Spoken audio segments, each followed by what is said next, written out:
Hello and welcome to the April 3rd edition of the Duke Business Network. I'm Andrea Lutka. Let's recap this week's biggest business and market news. And so leaders are called upon time and time again to sort of develop that possibility. And then it's the responsibility to make it real and with speed. There are three big problem areas, as I said there during my talk, that need to be addressed over the next couple of decades. Healthcare is one, education is another, and energy is the third. And I believe countries should work together to grow the global economy, because if the global economy grows, a lot of things take care of themselves. What I worry about is that governments worry about competing with each other. Onshore.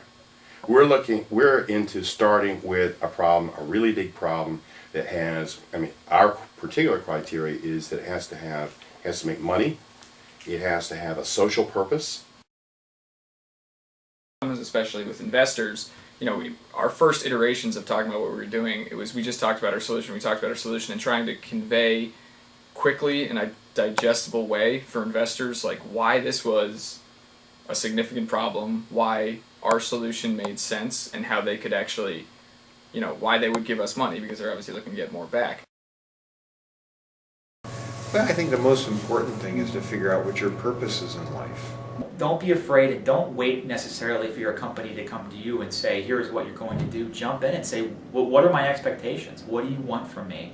And figure out how to achieve those. One of the key things that interns can learn is what's involved in doing something, so that as they go into their professional career, they can have that in their mind before they actually make commitments.